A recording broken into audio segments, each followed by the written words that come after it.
ส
วัสดีครับอาจารย์ครับผม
Greetings, everybody. Welcome to another Dhamma meeting where we will discuss the Buddhist practices of charity, morality, and meditation. Everyone who's interested is welcome to join. We're waiting for our first participant, which is Felicia Chan from Malaysia. Felicia, how are you? Good evening, Ajaan. I'm fine. Very thank you, Ajaan. My practice is very good. I do have question at the woman, Ajaan. Thank you. When you go to the temple again? I think I planning year end. Year end, okay. Year end. Same one. Ajaan, Longpo, Uthai Monastery. Longpo Uthai. Yeah. Good. Okay. My house is my kuti. Good. Have nothing in your house. Yeah. No entertainment. Yeah. My practice is very good. I'm very happy. Thank you, Ajaan. Okay. Thank you. Okay, Kwan Liman from Khao Chion, from Ajaan now. Ajaan, I'm feeling peaceful and happy here. I'm still meditating. Ajaan, may I know what is Patimokkha, the meaning of Patimokkha? Patimokkha means the bhikkhus sila, rules of conduct. The 227 rules is called the Patimokkha. And it's being recited every fortnight, every 2 weeks. Monks have to assemble. All monks in the monastery has to assemble and to listen to the recitation of the Patimokkha. So to remind them of their precepts that they have to maintain, they have to keep. So every monastery will have to have on this day, on the full moon or on the half moon, on every 15 days, full moon and no moon, is to gather and then to listen to the recitation of the Patimokkha, which are the 227 rules of conduct. Yes, just now they had Patimokkha at the shrine. Yes, Oh.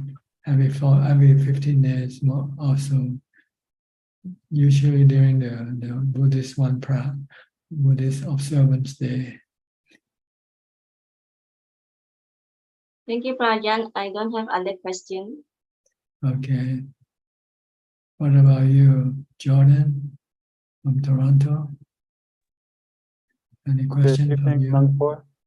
I've been taking all of your teachings to heart and trying to reflect on them through all kinds of situations throughout the day. And I think it has been hard to keep up the practice back home here, but I'm still trying my best, and each time I feel it slipping, I try to sort of increase my effort, and so I'm doing well with it. I had a question about what you I've heard you say to people before regarding practice, to sort of keep the mind happy, or try to always stay happy. And is this, sometimes I feel when I'm practicing with Buddho that Buddho is all that there is, and so I can sort of at those times just sort of remind my mind to be happy, and it will just naturally be happy, content with the sort of the peace of just being with this simple mindfulness. Is this what you mean when you tell people to keep the mind happy? Keeping the mind happy is to be mindful all the time. When you're being mindful, you cannot think by way of the kilesa. So your mind then will be calm and peaceful and happy. But as soon as you lose mindfulness, your thought can be used by your defilement to go think of some places to go, something to see, or something to do. When that happens, then you would not be happy where you are, because where you are, you cannot do anything. You have nothing to do.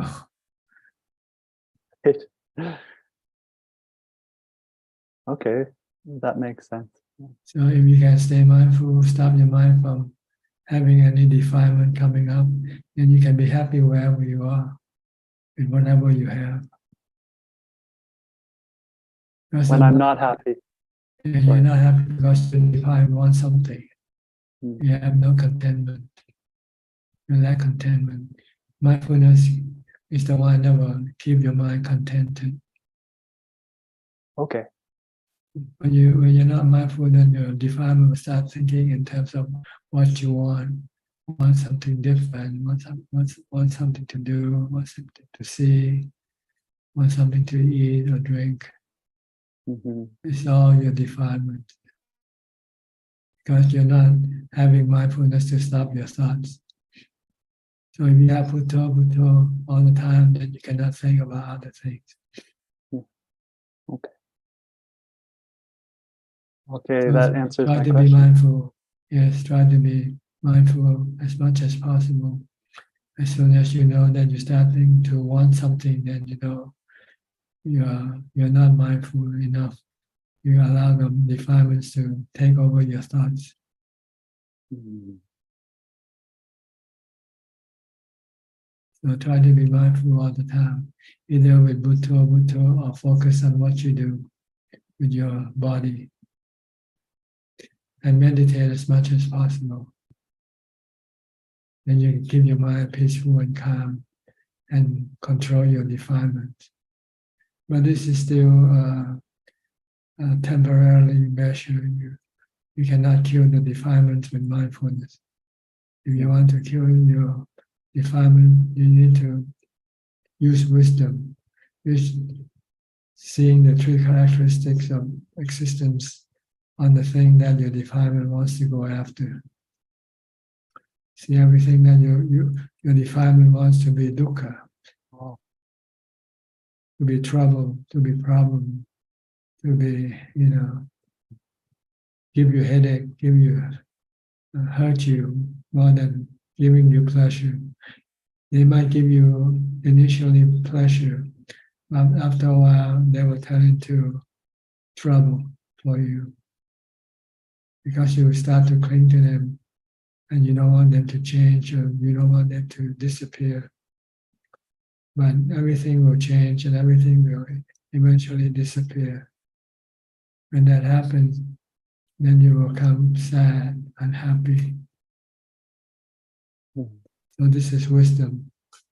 Every time you want something, see the thing that you want as being as having the three characteristics of existence. When you see dukkha in everything, then you don't want to have them. But if you still see pleasure from them, then you still want to go after them. But if you see trouble, you see headache, you don't want to go after them, right? Mhm. But the problem is your mind sometimes try not to see the problem, try to only see the good side of things. Mm. So then you go after them, and then eventually they will turn to the bad side, and then that's when you got problem. Mm. So you have to see both sides of the story. Every story has two sides to it, good and bad, up and down.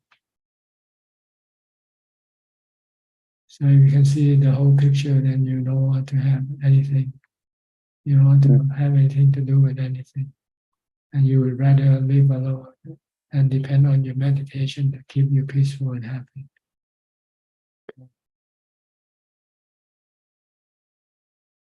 And when you see things as being harmful to you, then you will lose your craving for them, your desire for them. Mm. And when you have no desire, then you can remain not doing anything and still be happy. It's your defilement or your craving that is causing you unhappiness when you're not doing anything. So once you get rid of your cravings, then you can be happy not doing anything, not having anything. It's that simple, but it's very difficult to do. Mm.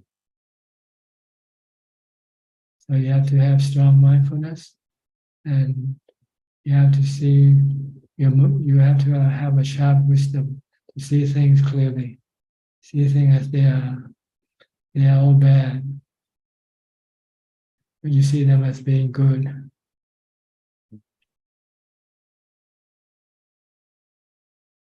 They are bad because they are transient, they change, they disappear, and you cannot control them.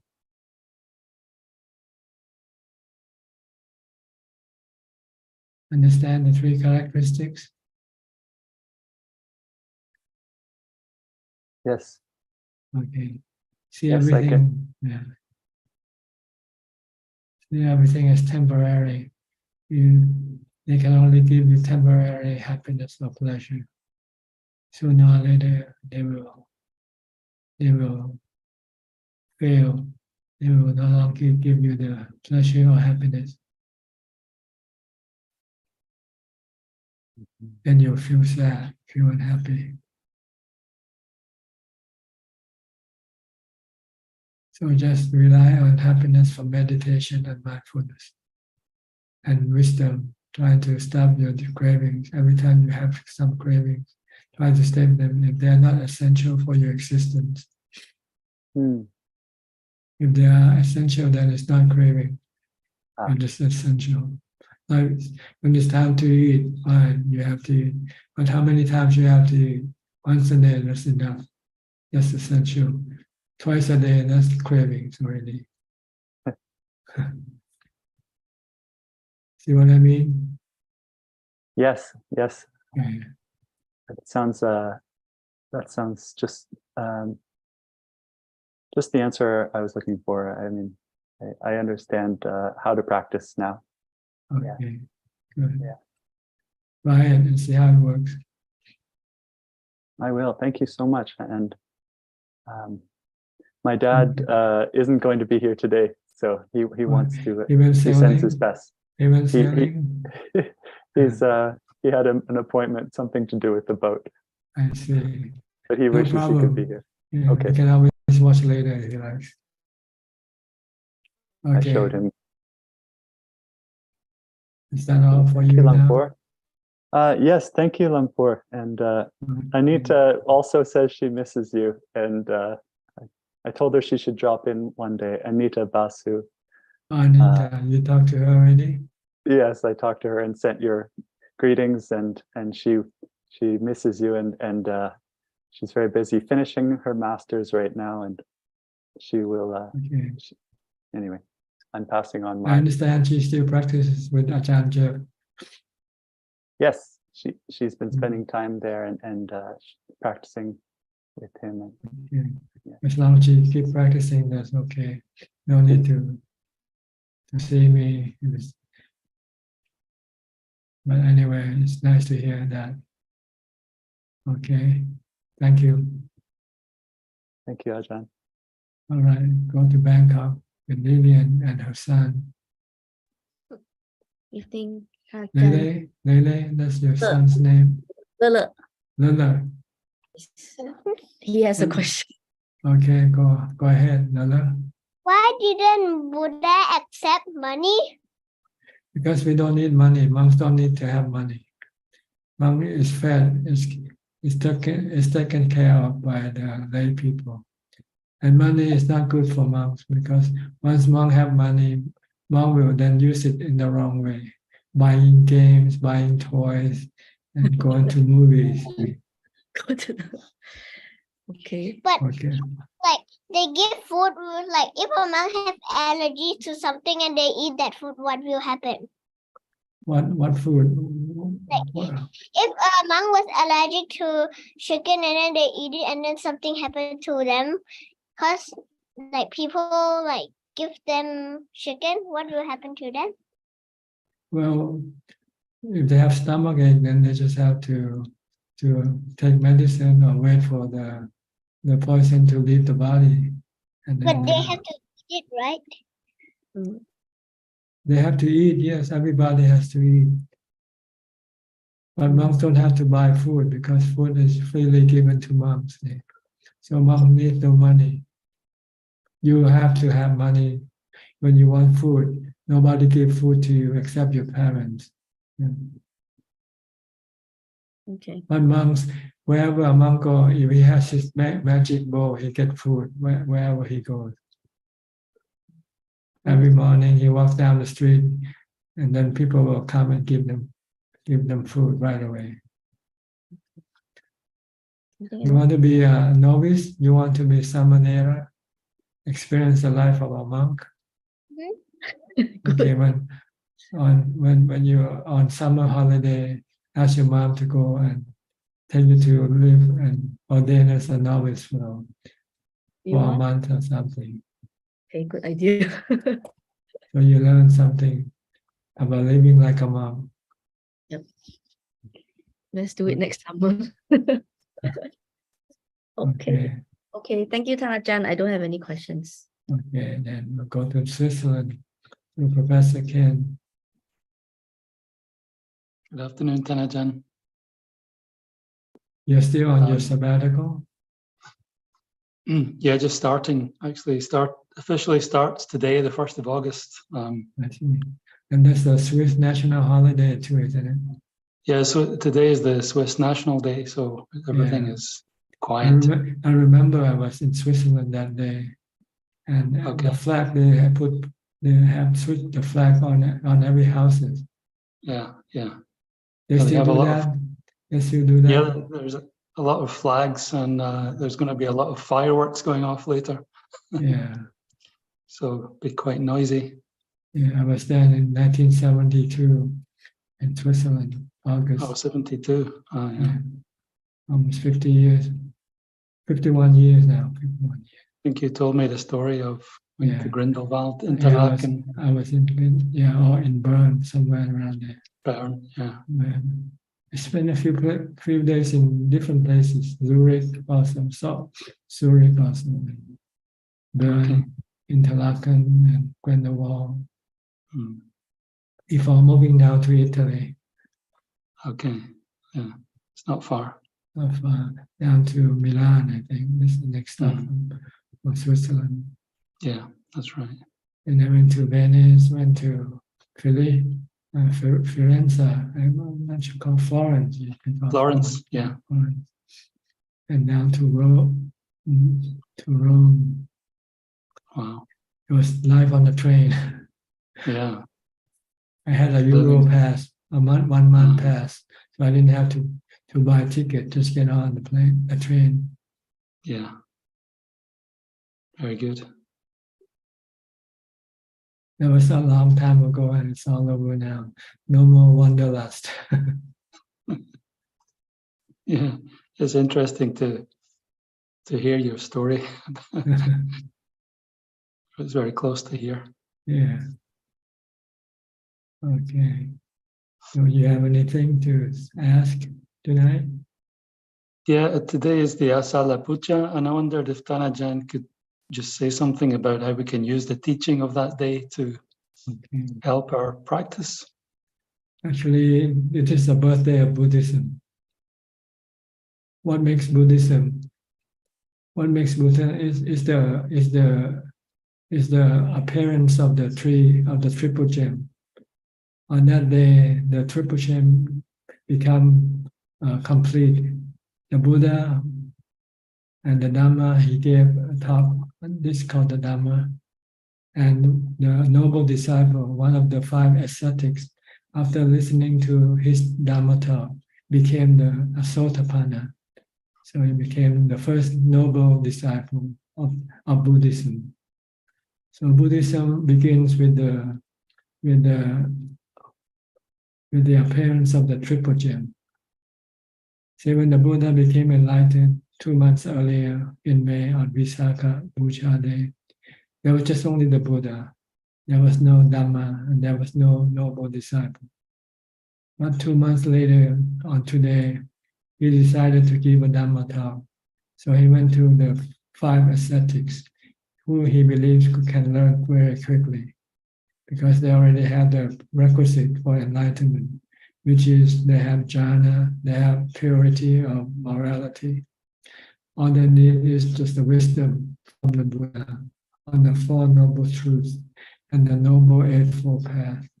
So the Buddha taught the noble eightfold path, tell them the right way toward enlightenment, to avoid the 2 extreme paths, the path of sensual pleasure, sensual gratification, and the path of what you call mortification, your body, harming your body.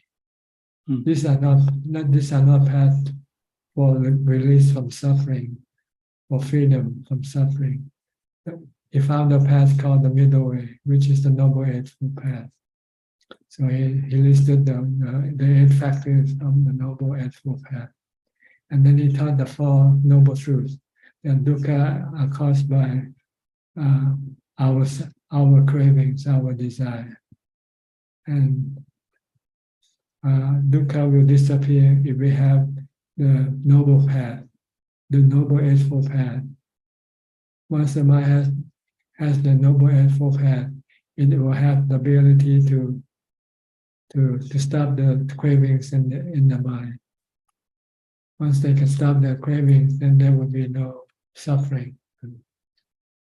So this is basically what the Buddha taught on his first sermon, on his first discourse. We can go and search for the first discourse called the Dhammacakkappavattana Sutta. And it will tell you how it came about. It will tell the story of the Buddha meeting the 5 ascetics and then give them the discourse. And after finishing the discourse, one of the 5 ascetics became enlightened, seeing the 3 characteristics of existence on the body, seeing the body as being anicca, having been born, it will eventually have to die. Anything that rises will cease. That's what he said. And he accepts the truth and not try to refuse, because he has strong jhana, so he can absorb the truth without being hurt. We cannot absorb the truth because we lack the strong jhana to resist, to restrain our craving, our desire to live. Our desire to live is the one that is causing us the suffering when we have to die. When we have this strong mindfulness and equanimity, then we know that death is something that unavoidable. And when it comes, the only way to deal with it is to let it be, not to resist. Because then we will die in peace. And actually we don't die, it's just letting the body die. We are the mind, the one who knows, the one who saying never dies. We just move on to the next, wherever our practice take us to. That's all. As a Sotapanna, when you die, you still have to return and reborn as a human being again, because you haven't finished your job. You haven't yet relinquished your attachment to using the body as your source of happiness. But if you can eventually stop your cravings for your body, to use your body and other people's body to give you happiness, then you will not return as a human being anymore. That's when you reach the 3rd level of enlightenment, called the Anagami. Then you will exist as a spiritual being and eventually reach Nibbana as a spiritual being. You don't need to have a body anymore once you reach the 3rd stage of enlightenment. But you still have to go through the 4th stage of it before you start rebirth in the realms of in the 3 realms of existence. You have stopped being reborn on the central realm, but you still start on the what you call rupa and arupa realm of existence, form and formless existence, because you still rely on jhana to keep you happy. So at that stage, you have to relinquish your attachment to jhana also, if you want to be free from having to reborn in the realm in the rupa or arupa realm of existence. Once you have done that, then you can then reach nibbana, and there will be no rebirth. The Buddha and his noble disciple are spiritual beings still in existence, but doesn't take any existence in the three realms of existence. They are outside of the three realms of existence, which we call nibbana. So that's where we all want to go. Let's follow the Noble Eightfold Path. The five ascetics, after the Buddha gave another sermon, another discourse on the Anattalakkana Sutta, they all became arahant. They could become enlightened very fast because they have jhana, they have morality. They don't break the precepts. They don't go after sensual pleasure. They spend their time meditating, keeping the mind calm and content, and then use wisdom to eventually get rid of all their cravings.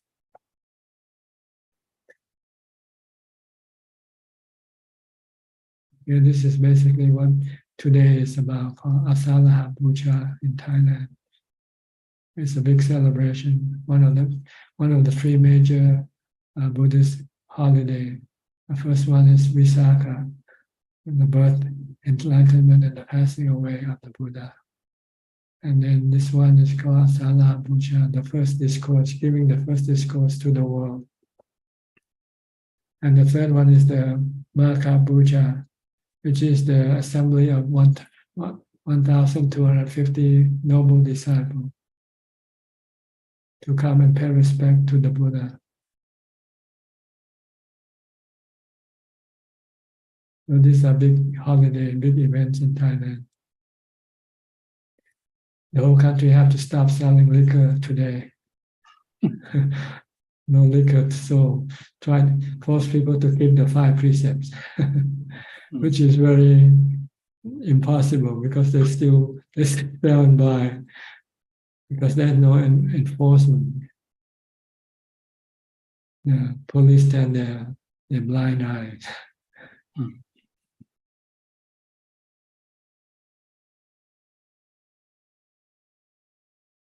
Okay. Anything else you want me to add? That's very inspiring, Ajaan. Thank you very much for the explanation. Okay. Next, Julia from Colorado. Hello, Ajaan. Nothing to say from Rocky Mountain High.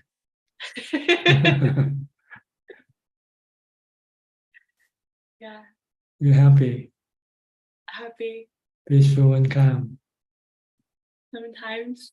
Sometimes, Sometimes. sometimes still agitated, still restless. Use I do. mindfulness. Every time you feel restless, just recite Bhutto Bhutto for half an hour, and you will calm your or more until you become calm. Treat your restlessness as an anomaly, something unusual. Restlessness is like a mental illness. So you have to use the Dhamma medicine of Bhutto, Bhutto, Bhutto, or chanting, or meditating. Then you'll stop your restlessness. Don't think. The more you think, the more restless you will become.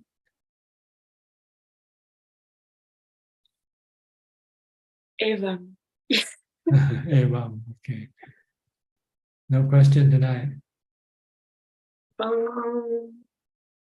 Well, I had no question, but then I was thinking, and I remembered a question. Go ahead. I read a book about a Mechi a long time ago. I think her name was Mechi Gao. Gao. Gao. Yeah. And I read that she received some teachings from Luang Puman, and then that she was kind of stuck in her practice because of the certain phenomena. But then she met Luangta Mahabua, Yes. and I was wondering what he said to her. She had this ability to have psychic power. And Uh-huh. so every time she meditated, instead of getting her mind into the fourth jhana, she goes out and play around with her psychic power, talking to spiritual beings, communicating with spiritual beings every time. So she doesn't progress because her samadhi or her meditation is not going in the right direction. It's miccha samadhi, wrong samadhi. Wrong samadhi. And so one day, Longta Mahabua, when she became his teacher, when she take Longta Mahabua as her teacher, Longta Mahabua tried to tell her to stop going after this psychic power and concentrate on the fourth jhana instead. But she still refused for some reason. Maybe she was stubborn or something. So after a while, Longta Mahabua gave her the ultimatum: if you don't stop going after your psychic activity, I will not teach you anything. You and I are no longer teacher or student. Oh. Yeah. And he finally gave that ultimatum. She finally have to stop. And then do what Longta Mahabua taught him to do, which is to focus on the fourth jhana, stay in the fourth jhana, to get equanimity. And once she has strong equanimity, then she can use it to support her with the development and of wisdom and the application of wisdom to get rid of her cravings. And she eventually became enlightened. We just have a series on her on YouTube. If you go back on someone read the whole biography of her and we put it on YouTube. Oh. Just go to, it's in this page in my web. You can go to the YouTube page. Okay. Or go to Ajaan Dick's page. Ajaan Dick have the original translation read by an American, I think. Let's go to Ajaan Dick, longta.eu, I think, books on longta.eu books. And there are stories, Ajaan Mun's life biography, Ajaan Namechi Gel's biography read in English for you to listen to. And also some good translations of Longta That's Mahabua. right. He's teaching, yeah. By By Ajaan Dick and Ajaan Jeff. I think Ajaan Jeff did some translation. And I did some also. Right. Yeah, Forest Desana was my translation. I did the work on Forest Desana. They're very helpful. Cool. Okay. Anumodami. Okay. I'll go to, who is this now? Firali, if I read your name correctly. Luanda. Wandami Banti. This is my first time joining this Zoom meeting. I'm from Indonesia. Actually, I have been joining retreat for some times, and the difficulty that I have is actually practicing at home, while I still need to learn how to balance my practice, because I found out that my main hindrances is actually sleepiness. But sometimes when I try to tackle the sleepiness, it becomes restlessness. So can Ajaan give me some suggestion on how to balance the practice between sleepiness and the restlessness? Well, you need mindfulness to moderate both your sleepiness and your restlessness.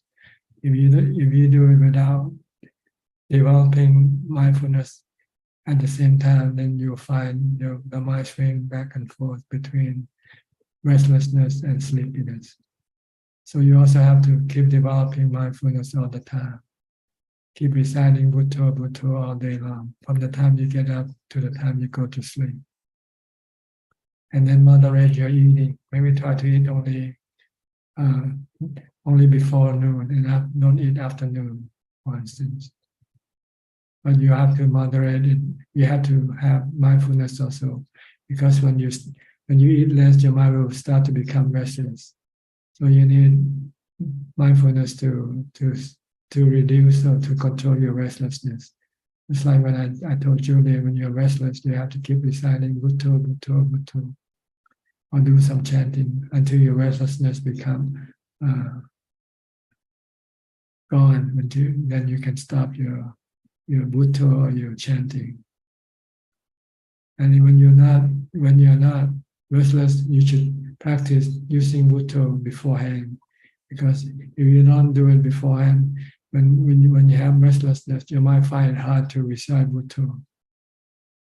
So the best practice is to be mindful from the time you get up to the time you go to sleep, with using Bhutto or focus on your body activity. If you have strong mindfulness, then you can control your restlessness and your sleepiness.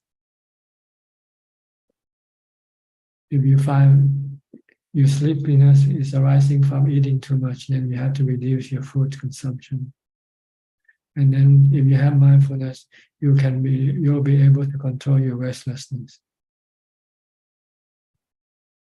Because when you're fasting or when you're eating less, your mind tends to be restless, agitated. But if you have mindfulness, then you can moderate that. You can keep it calm. So you lack mindfulness. Mindfulness and eating, not eating it too much. Moderation in eating. You need these two, mindfulness and moderation in eating, to deal with your drowsiness and restlessness.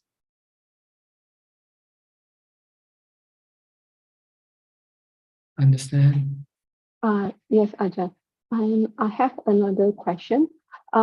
Is it okay, let's say, sometimes when we are too tired and then we cannot practice the insight, and so when we sit and meditating, we just meditate with low energy just to calm the mind? Well, if you find that you don't have enough strength, just maybe because your body needs rest. But if you think you already had enough rest with your body, then you have to resist this feeling of low energy. Maybe start listening to Dhamma talk to inspire your energy, to generate more energy. Sometimes you listen to Dhamma talk from meditation teacher, you can become energized. So sometimes you need to listen to Dhamma talk. Normally you should not be without Dhamma talk. You should do it every day from the masters, from the meditation masters, like Dr.V or somebody like that. Their talk are very inspiring and can energize you when you feel low and you feel lazy. Dr.V will find it very, very important, very essential that monks should listen to his Dhamma talk at least every 4 or 5 days. He would call a meeting when I was first there. Every 4 or 5 meetings, he'll call the monks to listen to his lecture, to his Dhamma talk. Because he found it useful for him when he stayed with Ajaan. Ajaan usually give regular Dhamma talks to give tips and also to inspire. So you should be listening to Dhamma talk regularly if you can, or reading Dhamma books. The practical one, not the theoretical one. Theoretical one can sometimes cause confusion. Listen to practical Dhamma talk.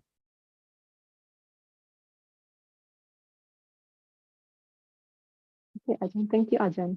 Okay, all right. Next, Ubeka Alfredo from Sao Paulo.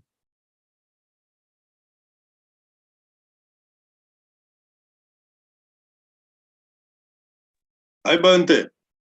Sadhu, sadhu. Sadhu, sadhu. Mm. It's okay, my practice. Your practice is okay? Okay. Okay, no problem, no question. Controlling Vedana, né, Bante? Vedana. Vedana. You don't want to control them. You want to flow with them. Don't try to control them. They're like the sun and rain. You cannot control them. You have to learn to live with them. They come and go. They are anicca. Yes. They are anatta. They are not under your control. Yes. If you flow with them, then you will have no dukkha. If you try to control them, then you will have dukkha. Yes. So when your body feel painful, just let it be. Okay, this is pain, but it's temporary. It's anicca. Sooner or later, it will disappear. Yes.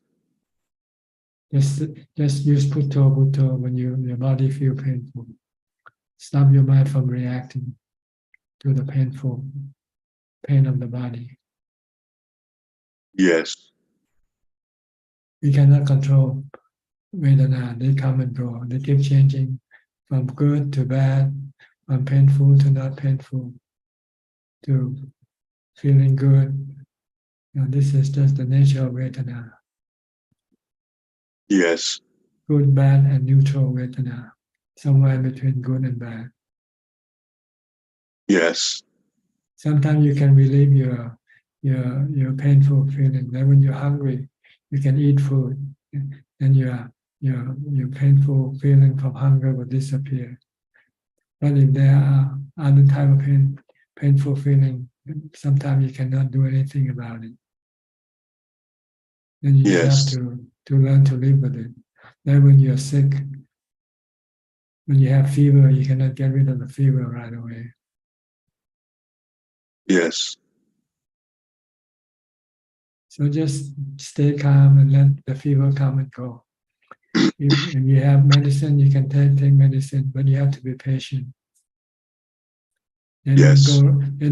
They don't disappear right away. As soon after you take the medicine, sometimes it takes a few days before the fever will subside. Yes.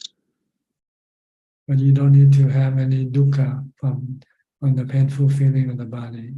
If you have the Dhamma medicine to keep your mind calm, have mindfulness, have Buddha, and have wisdom to teach you to let go. Because they are anatta. Okay, good enough? Okay, Bante. Okay. Thanks. Go to Malaysia, to Philip and Angeline. Good evening, Ajaan. Ajaan, I got a question to ask you with regards to the practice of metta. Often I read that there are 11 benefits of metta. I mean, most of them it's actually quite quite straightforward. You wake up easy, you don't have nightmares, all these things like that. One of which I think item number 7 is that fire, poison, and weapons will not harm you. This is not literally, right? It's basically has to do with especially the fire sermon, which the Buddha talks about your senses, and if you are not guarded against your greed, delusion, and hate, these are things that will harm you, right? It's not literally that fire won't burn you and poison won't poison you. No, it's literal. Because when you make friends, and when you don't have enemies, then it's only your enemies that will try to kill you by poison or by. But if you make everybody your friend, then nobody will kill you. Okay. So I mean, so you should not be killed by other people. Yes. Basically. Okay. So I mean, Sorry. Because you make friends of everybody. Nobody is your enemy. You don't hurt or make other people unhappy with your action. Okay. So it's not to so say they all that. love you. You act like a Santa Claus. Who wants to be killed Santa Claus? Okay. Okay. So it's not a Superman thing that you stand in front of that and no bullets will hit you or. No. You die of natural causes. Okay. You still die of natural causes or from your old karma. Okay. If you had some enemy from your past life, and Okay. you should meet them in this lifetime, they can still kill you. Okay, understand. Okay. Okay, understand. All right. Like the venerable, what's his name, who got killed by someone. Moggallana. Moggallana, yeah. Even he was an Arahant and he has psychic power. He says no use to try to escape from this karma, because if you escape today, they'll come after you tomorrow. Okay. So he said, might as well get it over with. Let it happen. Okay. He was willing to pay the price of his bad karma. Understand. Okay. Understand. Thank you, Ajaan. All right. Jack Yansel from Penang. Ajaan, yeah, good evening. No question, Tan Ajaan. Okay. Rihanna Charlotte from Indonesia, right? Yes, Ajahn. Today, I have a question. So, what is the meaning of have saja, but with panya too? So we believe with the right view. Having sattha, I think sattha and wisdom, right? Yes. Okay, sattha means to have faith, but you should not have blind faith. You have common sense to back up your faith. If it doesn't sound right, don't believe. Don't believe everything that you've been told. You have to also prove, or some way try to prove that what you've been told is true, or else you can be deceived by other people if you just mainly have faith alone. So you have to have common sense also. If they say drink poison will send you to Nibbana, then you have to think twice. Yeah. But if you just have only faith and you say, if you believe in me, I said drink poison and you go to Nibbana, you might drink poison. Understand? So wisdom is to have common sense and try to decide for yourself whether what you heard is sensible or not. If it doesn't sound sensible, the Buddha said, don't believe it. Wait, prove it for yourself first. Or ask someone who has proven before you can fully believe in that. You have to read in the Kalama Sutta. Kalama Sutta said, don't believe because he's your teacher telling you things. Don't believe because everybody is believing. He said, before you can believe, you have to prove it to yourself first, whether it is true or not. If it's not true, then you neither believe or disbelieve. You just leave that thing alone until you can prove otherwise, one way or the other. Okay? Yes, thank you, Ajahn. I wish that Ajahn always heard and well. Okay, thank you.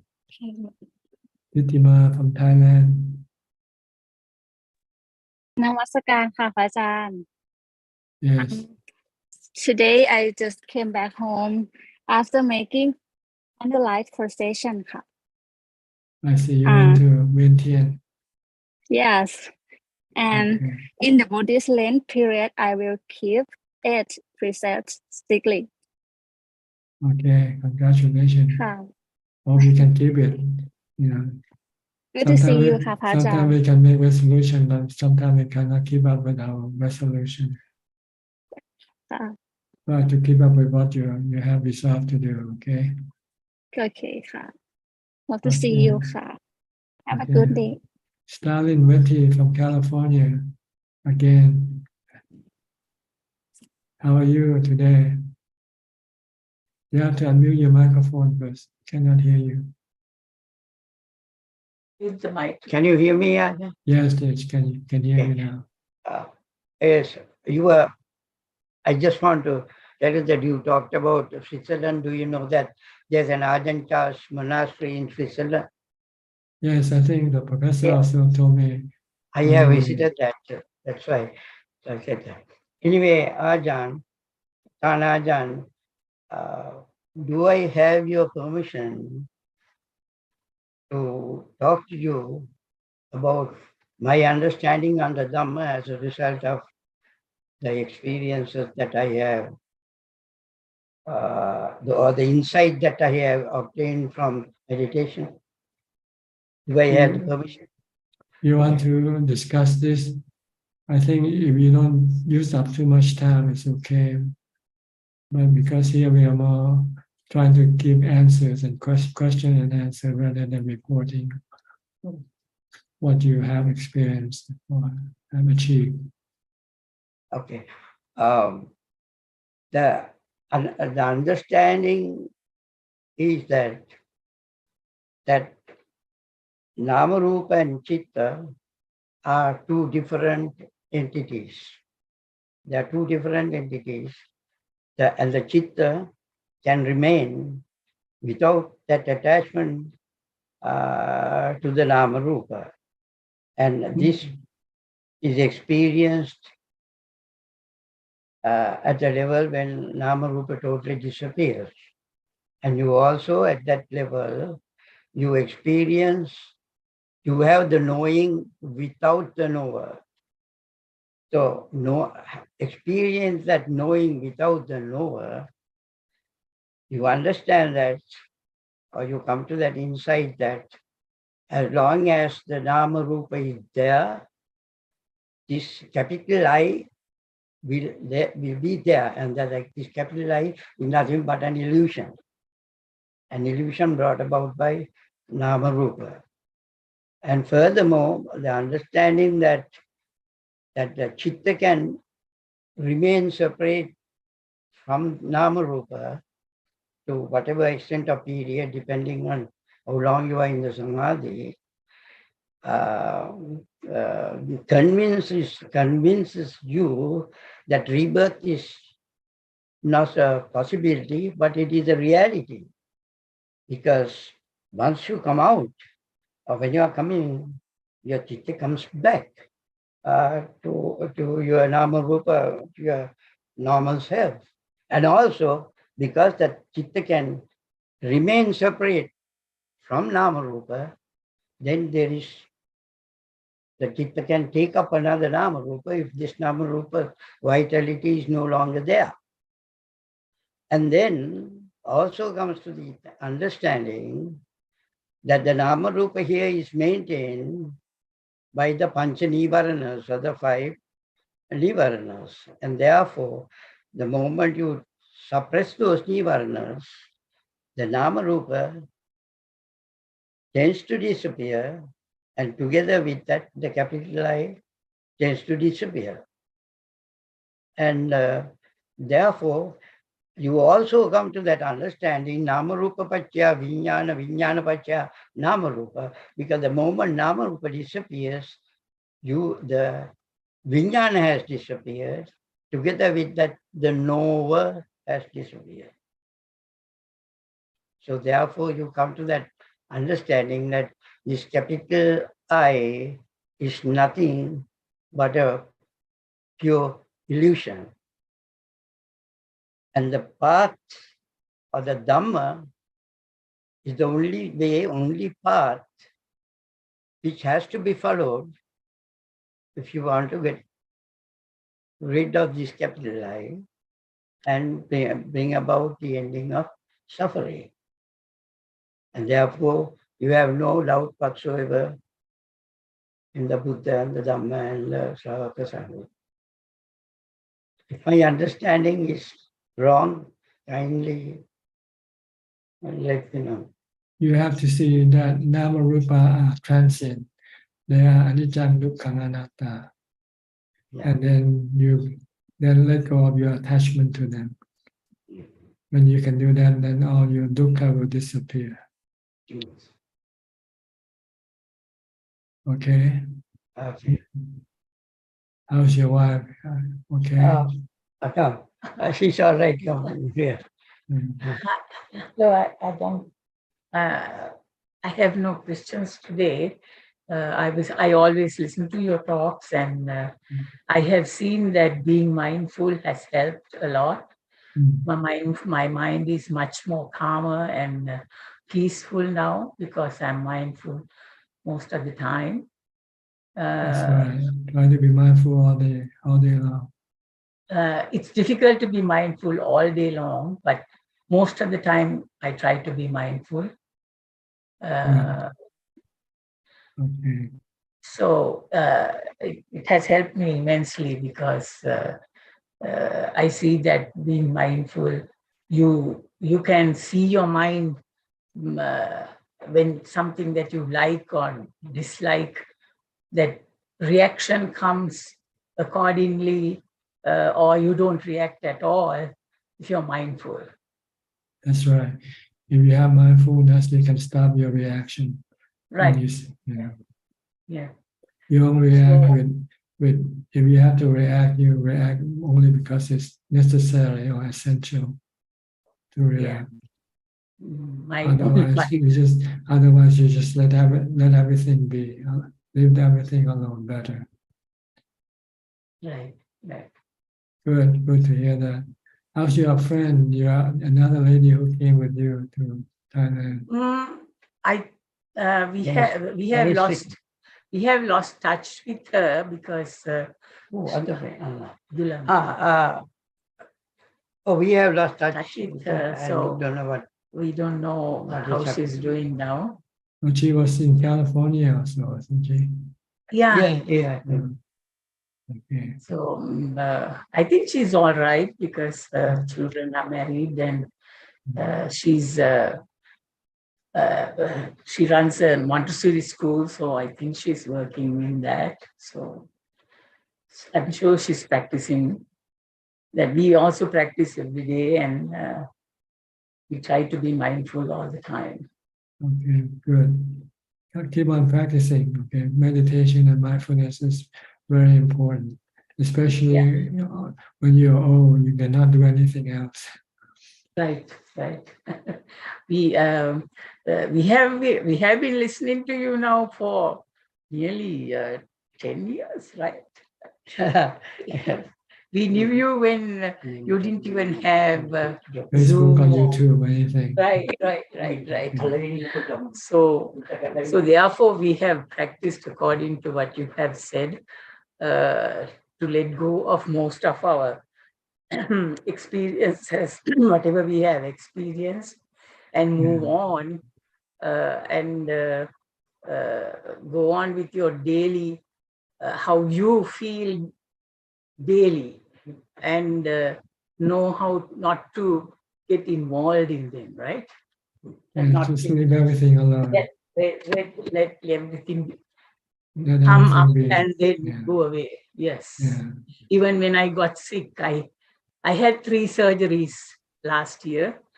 Even when I went through all that, I was calm and I was not scared. I knew that too will pass away. And that's right. Everything will pass away. This body eventually will pass away. But you don't pass away with your body.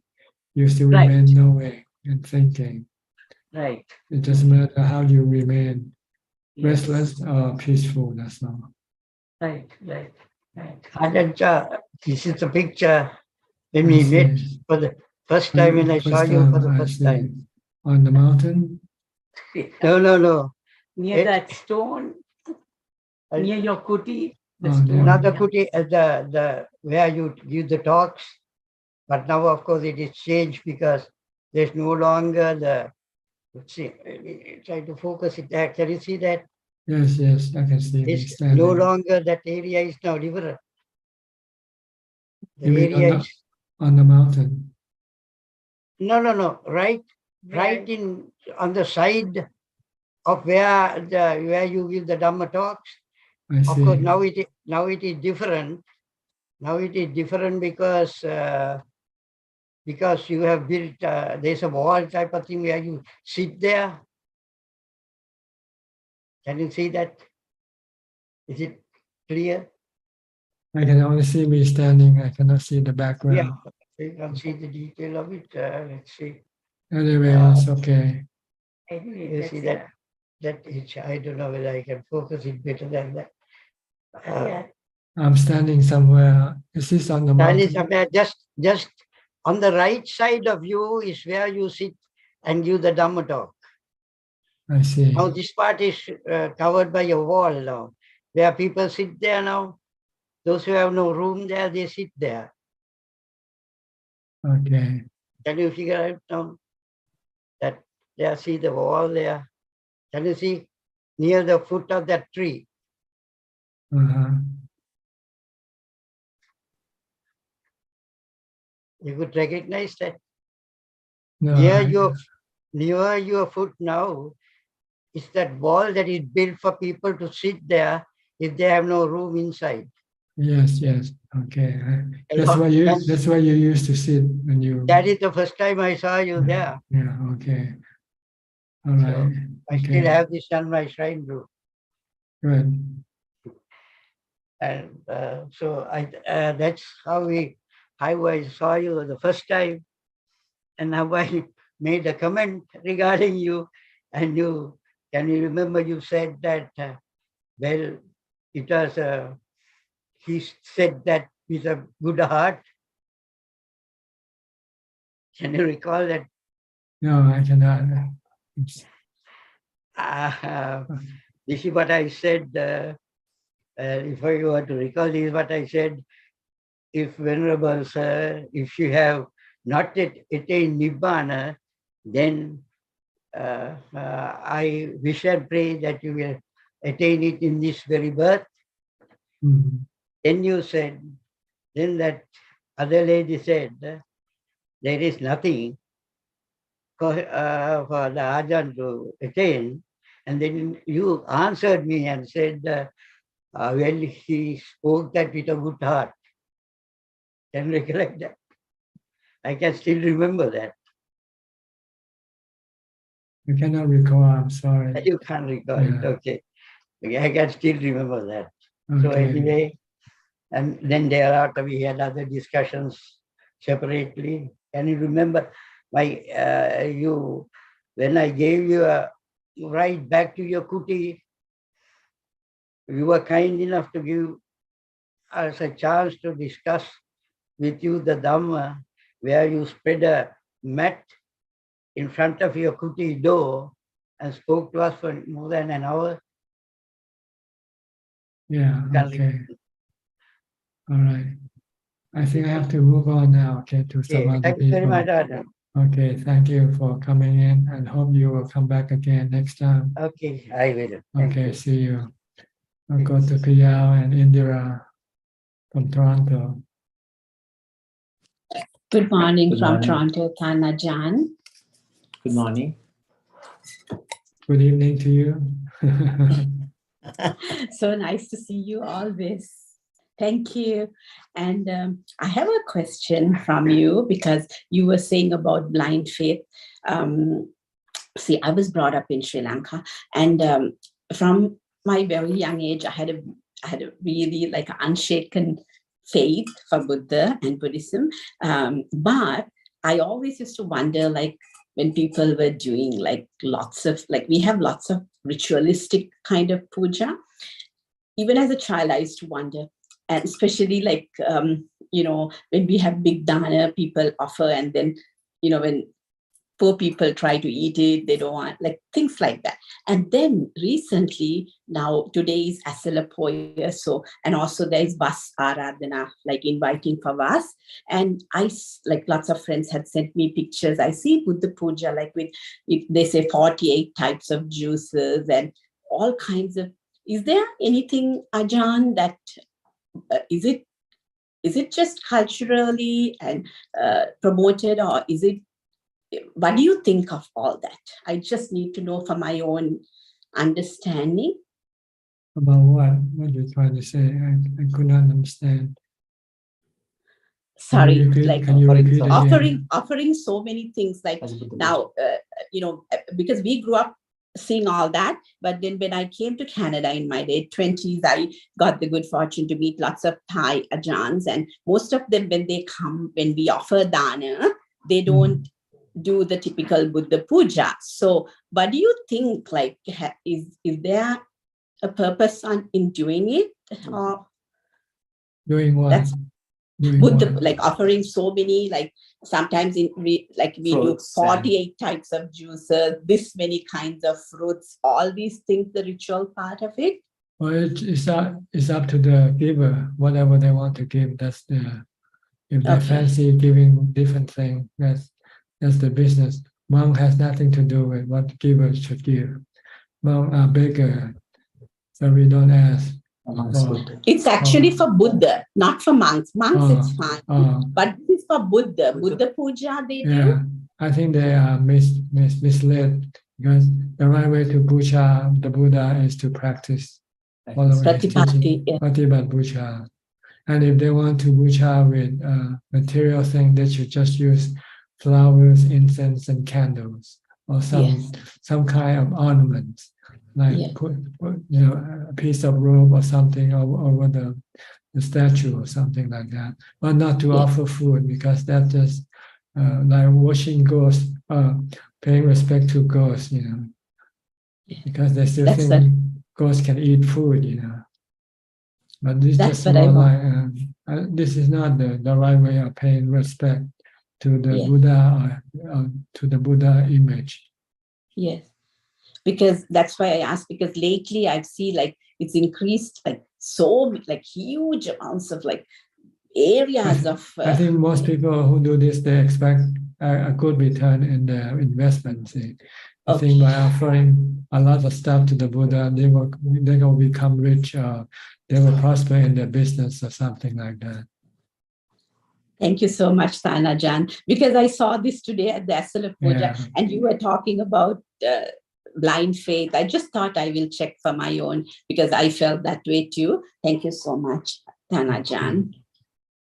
It doesn't make sense to give food to the Buddha statue, right? The Buddha statue cannot eat.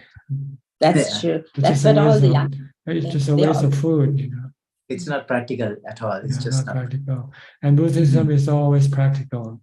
Exactly. Nothing mythical, nothing. Exactly. So anything that sounds funny, then you can be suspicious. And say Buddha. Yes. Yeah. And just leave everything alone. Yes. That's just what follow. I do. Just follow the practice. That's all. Follow the Noble Eightfold Path, and everything else you can disregard. Thank you. That's what we keep doing. Otherwise, when you see this, it can become a defilement of your own mind. Again, then your mind become restless and anxious and anger. All those defilements flow through. You say Buddha, if you see it, it's okay. I mean, maybe that person has a purpose. We don't see a purpose, practical purpose. That's right. Yeah. Some people still think the Buddha is a god, which can bestow them blessing. Whatever they ask for, they will get from the Buddha, Buddha statue. That's mostly Thai belief. They go to a temple with huge Buddha statue and ask for blessing. If they cannot have a child, they ask for a child, to bear a child. If they cannot get a job, they go to the Buddha to ask for a job.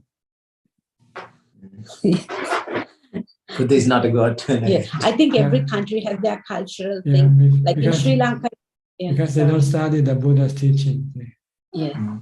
And they just been taught by just culturally. Yeah, if you need anything, just go to the Buddha and ask for his blessing. I think the best way to puja is follow the Eightfold Path and attain jhana and enlightenment.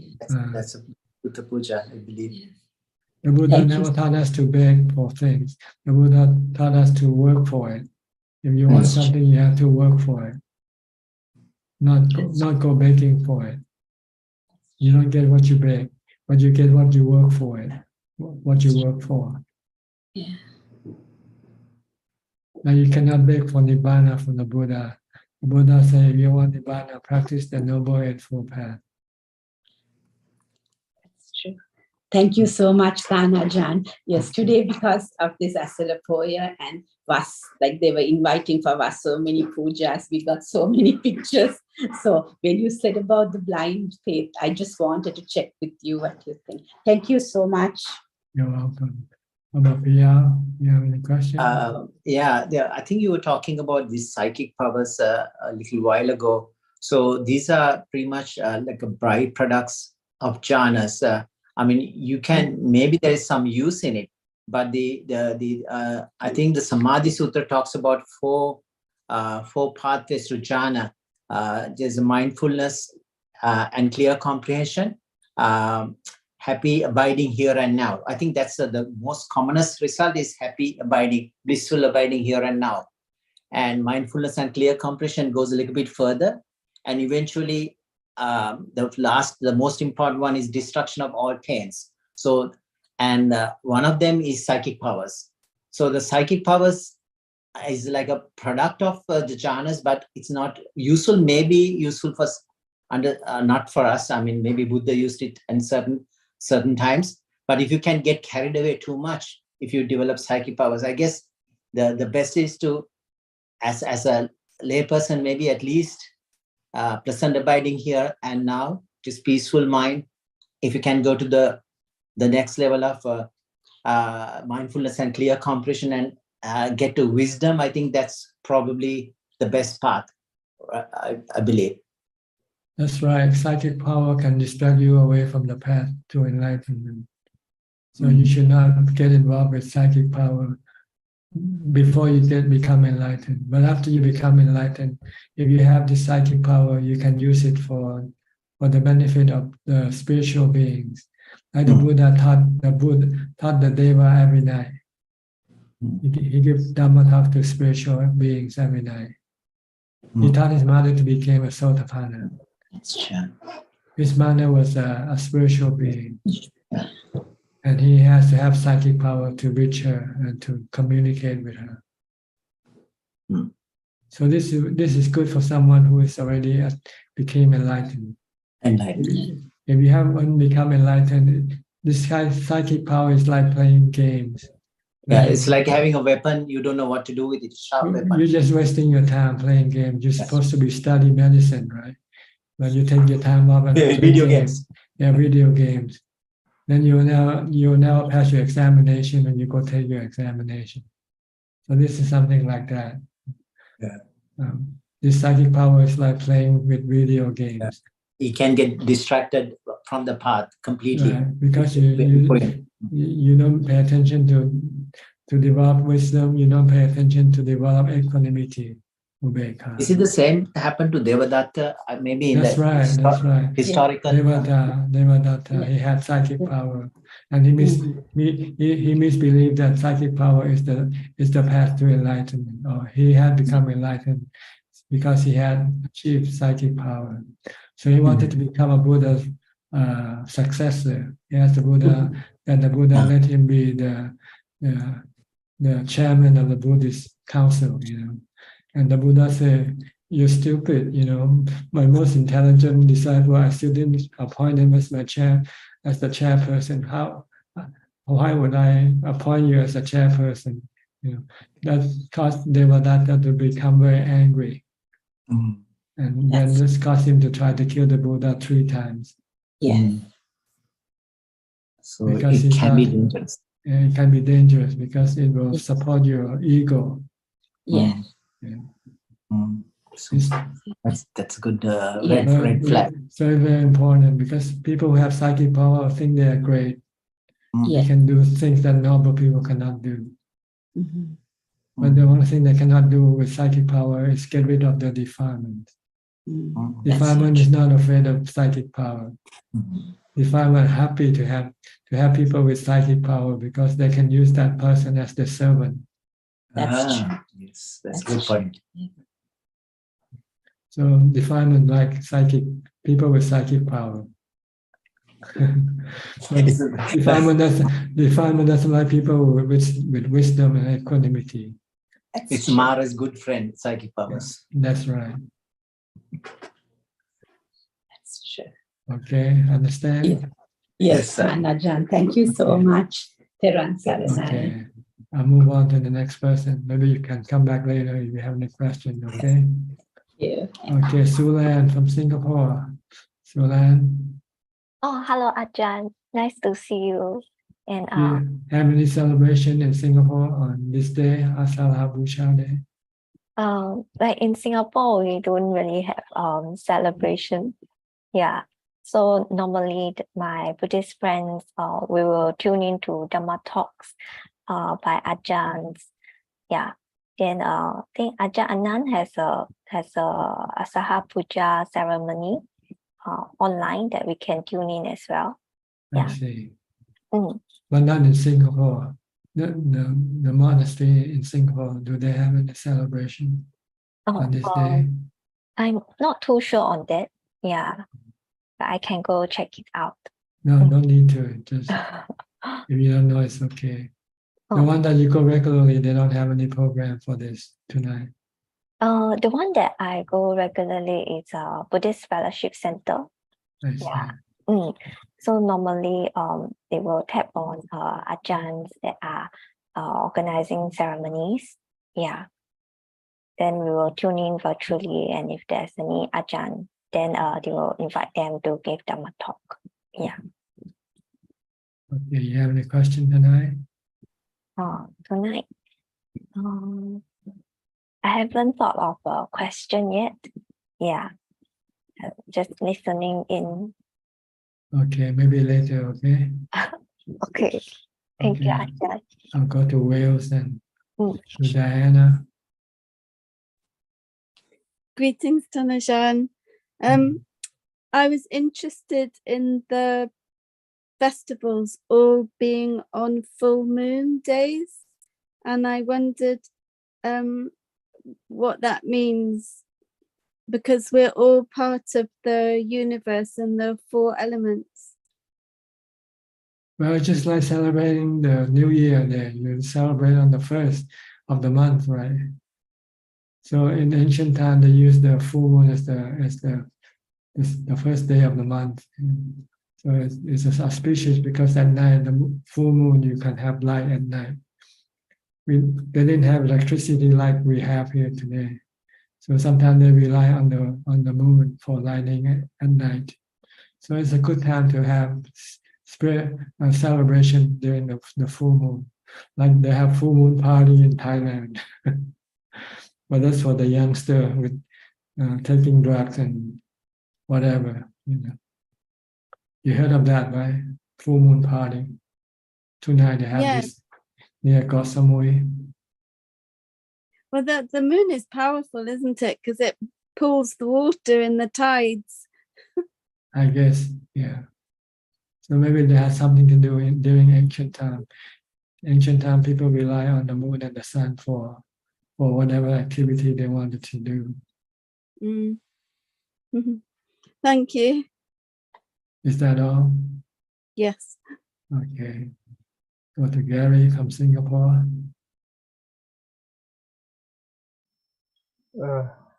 Good evening, Ajahn. Just want to say that I think Wat Parilai has the Asa Puja ceremony tonight. The one I know. Yeah. Good. Yeah. So. Do they have candle procession also? Yes, they have the circumambulation 3 times around the temple. I see. Yeah, I think it has been ongoing since for a long time. So Since the start of the monastery. Yeah, since the start of the monastery, if I'm not wrong. So every year they have this. Yes, because I think they have Thai monks in residence, right? Yes, they do have a resident. I thought it's a Thai monk, and many of the local monks they just join in, and the ladies will be invited also for the circumambulation after the evening chanting. Okay, most temple will have this candle procession, and after that they will have number talks and also meditation. Some monastery will do it all night until the next morning. The next morning. That is in Thailand, probably. Yeah. Yeah, it depends But on. not every monastery. Some monasteries just only do it until about midnight and they stop. Mm, But on Visakha Bhucha, most monasteries do it all night because Visakha more important. okay, and they probably have the overnight seating. On Visakha Day. Yeah. Yeah. Okay. Sitting and listening to Dhamma talk. Okay. Yeah. Okay, thank you for your info. Anything else? Nothing. Just to report that I'm going for a 10-day retreat to up my practice. Yes, good. You need to practice. Yeah. Listening to Dhamma talk alone is not enough. Yeah. So that's all I have to report for now. All right, Okay, good. Ajaan. Thank you. Next, Melinda, also from Singapore.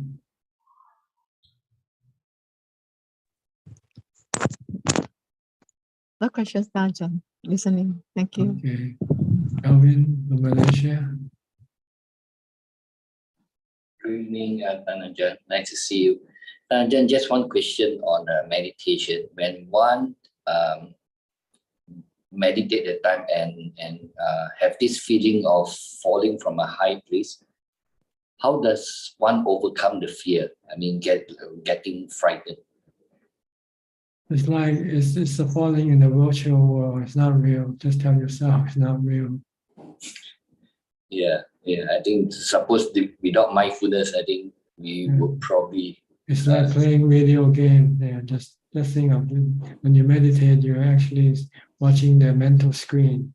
So the mental screen can then show you all sort of happening. Just be aware and just remain calm and stay mindful. And then nothing can hurt you. Okay. If you feel fearful, you can use Buddha to calm your mind down. Yeah. If the reflex reaction is sometimes you will just get frightened and just get out from meditation. Yeah, that's because your mindfulness is not strong enough to stop your action or your reaction. Yeah. So just keep on practicing and just know in the back of your head that no harm comes to you when you meditate, no matter what happens, no matter what you see or experience. They are all virtual. They're not real, but they seem real. So whenever you feel lack of security, just keep reciting Buddha, Dhammo, Sangho. Right. To calm your mind down. And treat everything as anicca, dukkha, anatta. Everything that appears. I think I asked you this before. We can also continue when we chant Buddha. Yes, continue on. Then everything will disappear.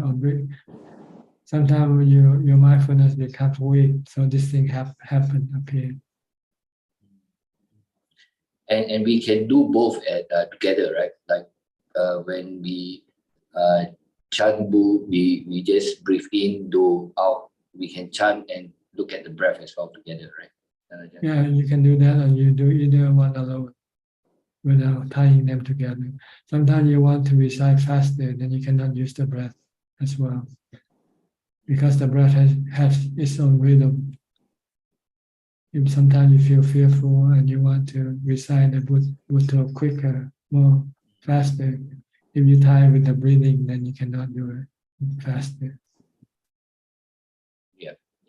Yeah, it's very disturbing if you try to breathe very fast.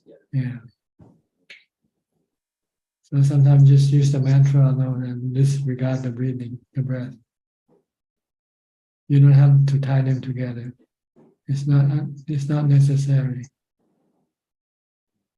Sometimes I start together, then I'll let go one because it's easier just to do one. Yeah. That's right. It's easier to do one than try to do two. But sometimes when you start, your mind can be restless. So doing two might cause the mind to become less restless.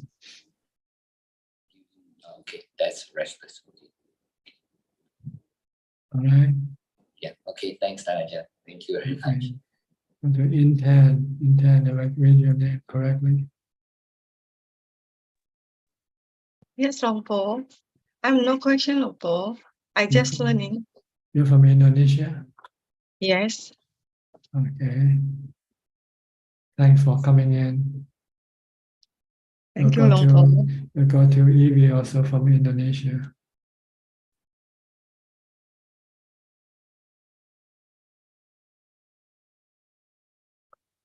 Evie, can you hear me? Okay. Ajaan, can Ajaan hear me? Yes, yes. Ajaan, I have question.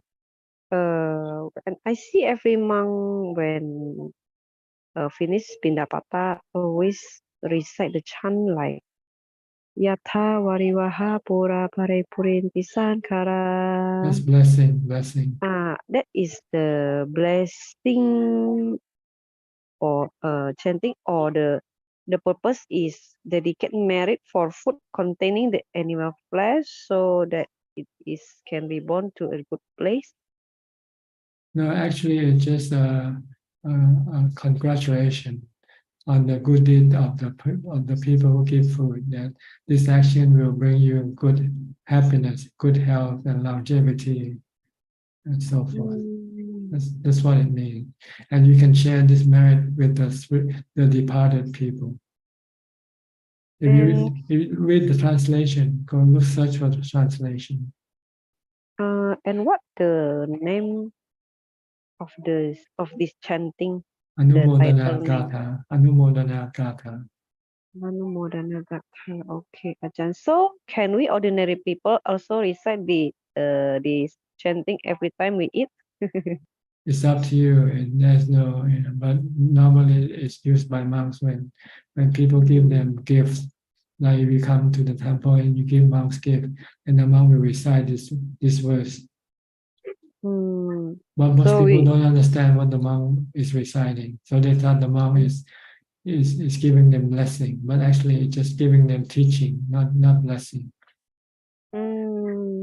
So if we ordinary people, if we chant this parita, and our purpose is to share merit to unseen being. You can do that without doing the chanting. You don't need to do the chanting. When you give dana, you already feel good, and you can share this feeling good with the departed. Okay, Ajahn, I understand now. Thank you, Ajahn. Okay, go to Penang. Christine Coe. So glad to see Ajahn again today. Very good day. Thank you so much. I have no question. Thank you. And may Ajahn be well and happy. Okay, thank you. Happy to see you too. Okay, we go to Mechi Billy from Indonesia. Good evening, Ajahn. Today I don't have any questions. Thank you. Okay, then we'll go to Facebook now. Kunjuk, you have any question from Facebook or YouTube? Yes, this evening we have 6 questions so far. The first question is from Charmaine Turner. The more I practice meditation, the more compassion I feel for all sentient beings. When I see them suffering, it causes me sadness. How do I cope with this? You have to use equanimity. It means your meditation hasn't yet reached the full maturity. If your meditation become fully complete or calm, then you have this sense of equanimity in which you can leave things alone. When you see things happen and there's nothing you can do about it, then you just say that that's the way it is, but you won't feel sad. You see that this is just a natural happening of things. But if you don't have equanimity, then if you have compassion, then your compassion will want you to do whatever you can for people who suffer. But sometimes it's beyond your ability to do. And when you cannot do that, then you feel sad. So you need to have equanimity to balance with your compassion. Sometimes it's something that you cannot do about. There's nothing you can do to help, then you have to stay calm and not feeling sad, because feeling sad will only hurt yourself, because you want to help, and this become defilement, your desire to help, and when you cannot help, then it can cause you sadness. But if you have equanimity, you can balance this compassion and the lack of compassion. The next question is from Warbler Mitata. Can Ajaan please give an example of what a practical Dhamma talk would be like? Well, talk about sila, talk about morality, talk about dana, talk about meditation. Usually progress from dana to sila, and then to meditation, to samadhi, to wisdom eventually. This is normally teacher in the forest tradition will teach, because listener are of different level. Some people are still on the dana level, so you have to touch on the dana subject. Some people are on the morality level, and some listener are on the meditation level. So you have to go through all this. Well, occasionally a teacher might concentrate on just one particular level, one particular object. It depends. It depends who the audience is. The next question is from Pauline Soon. Can Ajaan please give an explanation about the rising and falling of the abdomen as a method of meditation? Well, when you breathe in, your abdomen will rise or expand. See? When you breathe out, your abdomen will collapse. It will fall. So that's what it is. So instead of watching the breath and the tip of your nose when it comes in and go out, you find it difficult. So you watch your abdomen, feel the abdomen. When you breathe in, your abdomen seems to expand like a balloon. When you breathe out, the abdomen collapses like the balloon without the air inside. That's it. The next question is from Tanik. Ajaan, I feel unwholesome and evil thoughts arising. How I ensure they do not arise? You can counter them with good thought, like Bhutto, Bhutto, Bhutto. Whenever you have bad thought coming up, just keep reciting Bhutto, Bhutto, or chant, if you like, chant the loving kindness verse, Sape Satta Avela Hontu, Sape Satta Abhaya Pacha Hontu. Or if possible, chant the English translation so you can understand what you're chanting. May all beings be well and happy. Just keep reciting this verse. Then you can counter your bad thoughts. The next question is from Nana. Wandami Lumpur Sukhi Hotu. Good evening. Please, Lumpur, can you advise? Can the monk have an ATM card? Because I ever hear the monk use the card. Anumotana with sincerity. The monk can use ATM card, but once the money comes out of the machine, the monk cannot take hold of it and use it. He has to rely on a lay person to carry the money for him and to use the money for the transaction. Like your monk wants to have a Pepsi, the monk cannot just take the money from the ATM machine and then buy a Pepsi by himself. He needs a proxy, he needs someone to do it for him. But yes, he can use a credit card or ATM card as long as he doesn't touch the money or buy things with money himself. And the last question is from Vince Chua. Maintaining feel good as an awareness technique to keep negative emotion at bay. Is it a good mindfulness practice? What are the pros and cons? I thought it really helped. It was helpful in my daily life. Well, if you think you can maintain good feeling, then it's okay. But sometimes when you have bad feeling, how are you gonna do it? So it's better to use a mantra.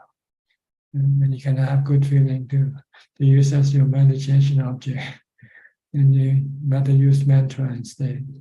because your mind can change. Sometimes you feel good and sometimes you feel bad. So what do you do when you feel bad? You cannot have good feeling to maintain, to use that to your mindfulness. So it's better to use mantra. That is all for this evening. Ka. Okay, thank you.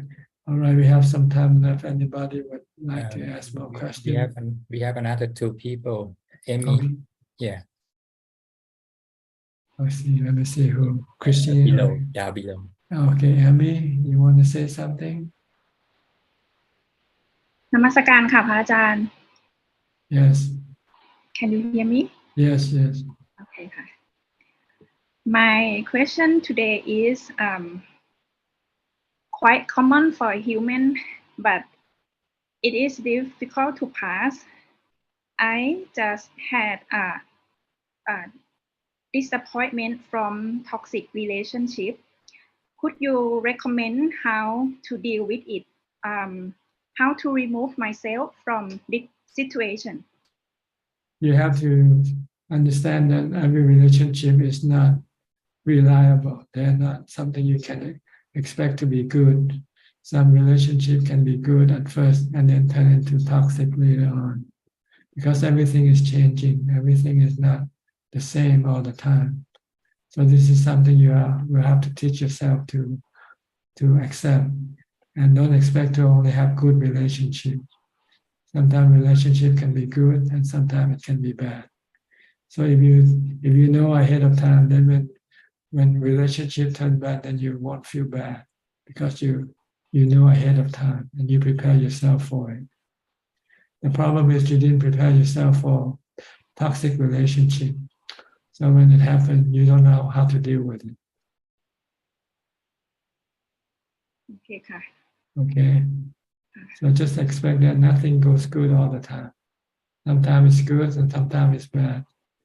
If you don't like this relationship, then give up this relationship and live alone.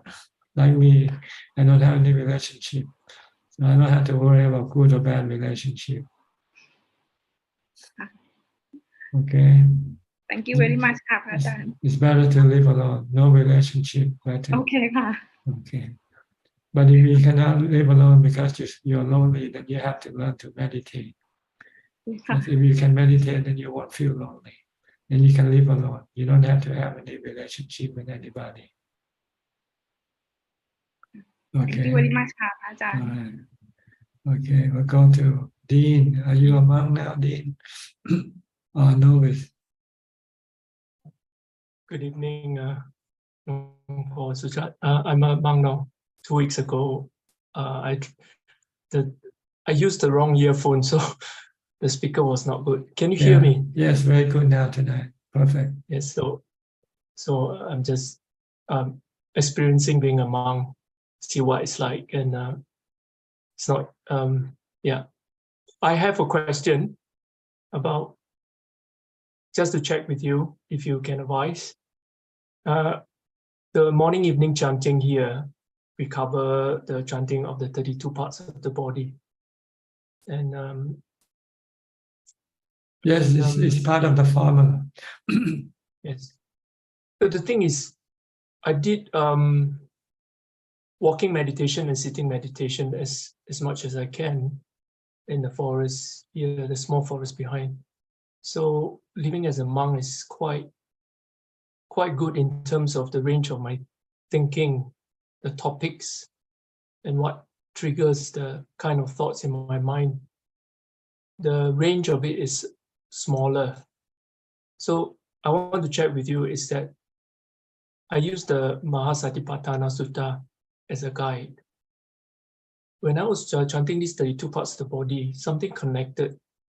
And I realized that I've been observing all the thoughts, all the, like, whatever I can observe in my mind since before ordination, during ordination, and up to now. It seems like the mental content or any movement, my feelings, memories, all that is quite similar to when I look at the parts of the body. I can't really change it. It changes. And this body is changing and my mind is changing. And So I don't know whether is this in line with your advice of practicing some samadhi and trying to quieten down and observe without interfering the movement of the mind and also the. Yes, I think if you want to develop mindfulness for meditation, you should use the body only. Just keep watching the body to prevent your mind from more thinking about anything else. The goal of mindfulness here is to stop thinking. So then when you meditate, your mind can enter into jhana. But then once you have mastered your meditation, you can enter jhana anytime you want. And the next thing you want to study the nature of the body, feeling, and the mind, that they are constantly changing and they are not under your control. To try to control them will cause you dukkha. Yeah. Ajahn, to fine-tune this, can I ask, in terms of the body, like the 32 parts, there's quite a lot of parts. Should I narrow down to a few parts, if it helps me? If you like, the goal is to stop your sexual cravings from arising. If you see the beautiful faces or beautiful shapes, you might get sexual desire coming up. So you have to look at the opposite parts to see the unpleasant parts of the body, whichever part you like, maybe the skeleton, or maybe just the skull. Look at people's face, you don't see the skull on the side, right? Inside. So imagine the skull under the beautiful face. If you can see the skull, then your sexual desire can disappear right away. Yeah, yeah, it has happened. It is not difficult to spot the ugly details because I train as a design architect, so I can see things coming out from the nose and the eyes. That's if right. I just focus. Yeah. Architects see the structural part of the building also. Yeah. It's not pleasant, but even that I try not to have aversion because everything is both. Anyway, the point is to stop thinking. I get that. I get that, Ajahn. You've been very helpful, and I just want to follow your footsteps for as far as I can. I don't know whether I can be a monk for long because it's not something that I know. So I just take it a week You never or know. one side at a time. Just keep on practicing. If you succeed in your meditation, you might not want to disrobe because you will then have all the time to meditate. But if you not succeed, then your mind will become restless and want to do something else. And you cannot remain in the robe for long. Yeah, I'll come to you and ask for further instructions. It depends on your practice. However long you might be able to remain in robe depends on the progress of your practice. Okay.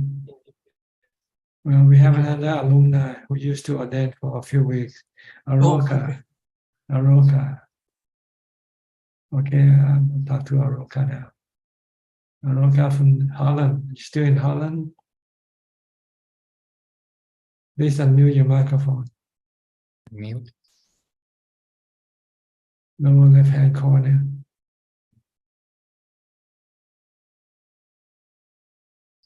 There's a microphone icon. You have to tap on the lower left corner of your screen. You don't see it? Okay. It means you didn't enter the room properly. Yeah. When you first enter the room, the application will ask you for using the computer. Okay. Now it's okay. Now succeed. Okay, I can hear you now. Sorry, sir. It's a new telephone, so I have to get used to. Sorry. Thank you for your patience. Thank you. Okay, where have you been all this time? Well, here is my new home. Oh, really? Yeah, it's completely empty. Just I have a bed, and this is my partner for the bush. One here who is meditating now. Is it a house or an apartment? It's a flat, first floor. I see. One room flat? Sorry? One room, Single room? No, it's big. It's big. It's a social. Huh? It's from social, from the government. They gave me. I see. And I live by social. You Social, know. social welfare. Yes, I'm a monk. So a monk in the way. I'm a monk. I don't need to work. Actually, I apply for to be a guard in the bush, but I know they won't pick me up. So, but I have to apply, you know, and that's all. Yeah. Then I can be near by the bush. I'm near the bush now. I have 500 meters. I have a bush. I already have a place for meditation. I hope next week I send from there. I spoke to the bush guards. They said, no, it's not allowed to nobody in the bush, but they made the hands like this. They like to talk to me. They say, well, you can go, but not the dog. I say, well, when I'm meditating, I'm far away. And then the dog is just for to wake me up. Okay, okay. So they allowed me to meditate inside the bush. And that's the good news. And it is the house is completely empty. Only what I need. It's I think it's that's the way, huh? The one time food a day, and then later in the food less salt, less. It's already started. Less salt, less sugar, and going to simplify, and because I don't have much to do to clean the house or to clean the things, then make fasting, fasting, then you don't need to cook, then I can stay longer in the bush, things like that. I already started long-term meditation. 3 days I started. Yeah, because it's up to you how much you want to meditate. You have to push yourself. No one can push you. So you have to push yourself. Teacher, if I feel dizzy, I go meditate, the dizziness go away. If I feel tired, like to sleep, I go meditate, this go away. And if I feel hunger, then I push I meditating, then come the hungry. Yes, I feel hungry, then I stand up, I make like I go to the kitchen, and then I go walking. I disguise myself with meditation. And then it's like the Dhamma change, so change for this, but I can change it for the way what I really want. You understand? Yeah. Okay. Because it changes all the time. You know, I have a long-term walk here inside. Also, it's a 24 steps, and good enough for walking meditation. Yes, and I have to walk the dog at night. I do most of times. So I go buto, but it's not the same as here. Here is very strong, and when I'm gonna be in the bush, then he's gonna be fast on the wire, and then I can also walk meditation. I think this is the best. How say I could have. For me, I don't do anything else, teacher. I have to put all this floor here. Was on the cement, but they gave me the money to buy the floor also. I see. So everything is paid for by the social welfare program. Yes, good karma, like you told me that I have good karma. So it's going on and on the good karma. How long does this last, though? Well, forever, no limit, no time limit, no time limit. How long this welfare will last? If karma is karma, it's the Dhamma. He comes. I cannot judge it anymore. It's good, and I don't plant bad seeds.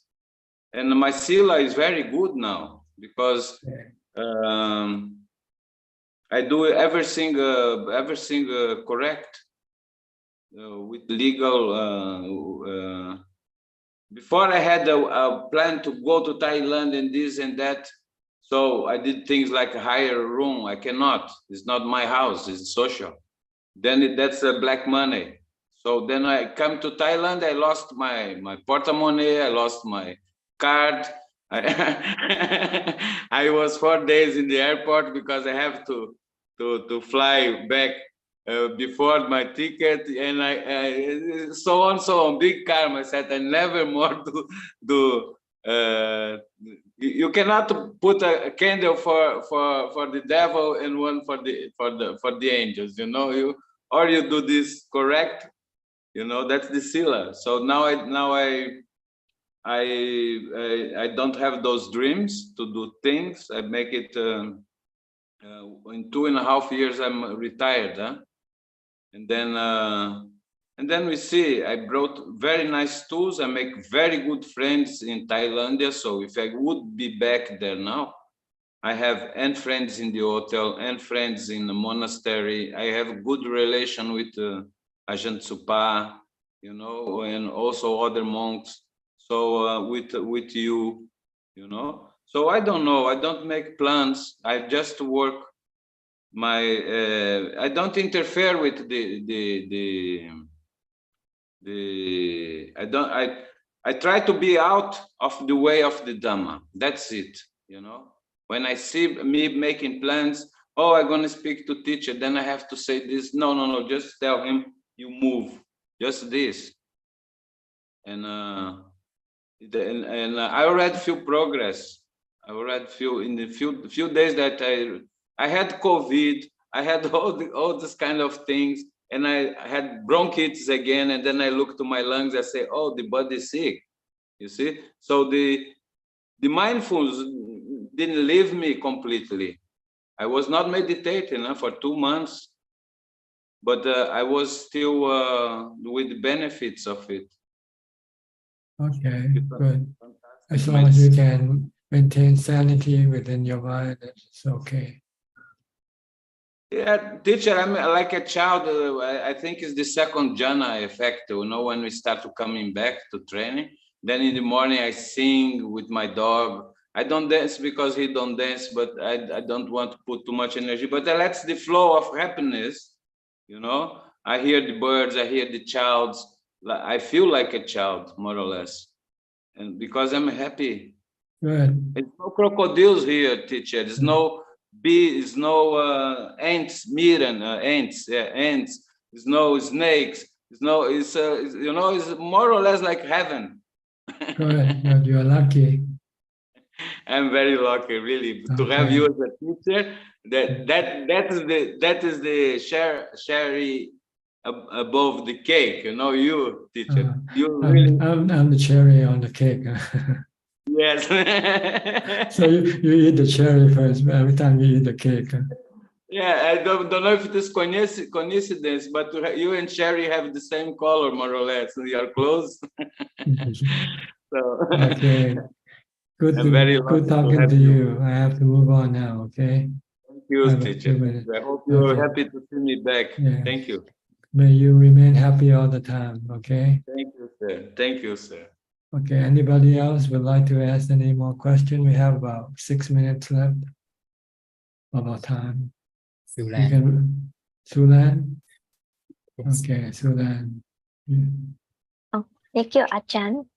I have 2 questions. My first question is, why is it that dana is the first thing that we need to take a first step on before we proceed to like sila, samadhi, panya? Because it's easiest, and you are readily you have the money to do it with. Then you do dana. The easiest way to make you happy. Keeping the sila is harder than doing dana. But you will eventually want to move up to sila and samadhi eventually. So you first practice dana, so that you can practice loving kindness at the same time. When you give dana, it means you having loving kindness. You want to help people. You don't want to hurt people. Once this become a habit, then you'll find easy to keep the precepts, because the precept is to stop you from hurting other people. And when you can keep the precept, you feel happier. when you break the precept, you feel bad, right? Yeah. Okay. But sometimes you find it hard to keep the precept because you haven't yet had enough loving kindness from your dana. So you have to do more dana first. And when you can keep the precept, then your mind can become more calm. And then it will enable you to do meditation practice eventually. If you don't do dana, you spend your money on shopping, buying things, then you get attached to shopping, so you don't want to do other things. Every time you have money, you want to spend on shopping. So you will never have the time to keep the precept of the meditation. Because you have to pull yourself away from this shopping and things that you buy for your own pleasure. Better to keep the money away and help other people and be happy that this way, because being happy from dana will also help you make you to become more loving toward other people, more kind to other people. So it will then make it easier for you to keep the precept. And if you can keep the precept, then you can keep the 8 precept. First you keep the 5, then you can extend to the 8. When you keep the 8 precept, then you will have time to go meditate. So it's one step after another. You first have to go to the first floor before you can go to the second floor, to the third floor. So the practice is like this. It's go from easy to hard. You first do the easier part, and when you become stronger, then you move up to the next level. It's like playing games, it's like studying things. They have different levels, right? Easy level and difficult level. Okay, I have a little bit more time for just one brief question. You have another question? Yes. So I read somewhere that it was in a sutta whereby the monk took a sniff of the flower, and then the deva actually reprimanded the monk, saying that how can you steal the fragrance of the flower to go and smell it. And then the monk retorted, saying that he did not pluck the flower, he didn't break the flower. So it's not considered stealing, but the deva still said that like it is considered stealing. Yeah. And for a monk that is practicing purity of the mind, that's why that's the reason why the deva decided to like warn him.